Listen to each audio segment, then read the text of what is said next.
দৰঙৰ হাজৰিকাপাৰাত মহাপুৰুষ মাধৱদেৱৰ আবিৰ্ভাৱ মহোৎসৱ উদযাপন। উত্তৰ পূব ভাৰতৰ সৰ্ববৃহৎ ধৰ্মীয় অনুষ্ঠান শ্ৰীমন্ত শংকৰদেৱ সংঘ দৰং জিলা শাখাৰ অন্তৰ্গত হাজৰিকাপাৰা প্ৰাথমিক শাখাৰ উদ্যোগত আজি দিনজোৰা বৰ্ণাঢ্য কাৰ্যসূচীৰে মহাপুৰুষ মাধৱদেৱৰ আবিৰ্ভাৱ মহোৎসৱ উদযাপন কৰা হয়। সেই উপলক্ষে পুৱা প্ৰভাত ফেৰী, বন্তি প্ৰজ্বলন, প্ৰাতঃ প্ৰসংগ, গছপুলি ৰোপণ, ধৰ্মধ্বজা উত্তোলন, ভাগৱত শোভাযাত্ৰাৰ উপৰিও নাম প্ৰসংগ আৰু দিহানাম পৰিৱেশন কৰা হয়। আবেলি নাগাৰা নাম প্ৰদৰ্শন আৰু সন্ধিয়া বন্তি প্ৰজ্বলনেৰে দিনজোৰা কাৰ্যসূচীৰ সামৰণি পৰে।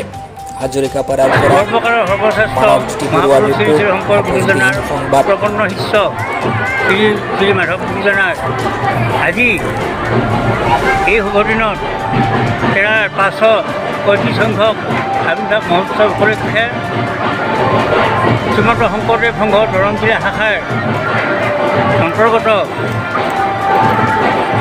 হাজৰিকাপাৰা প্ৰাথমিক শাখাই আজি দিনজোৰা কাৰ্যসূচীৰে এই অনুষ্ঠান ভাগ পালন কৰিবৰ কাৰণে আগবাঢ়িছে।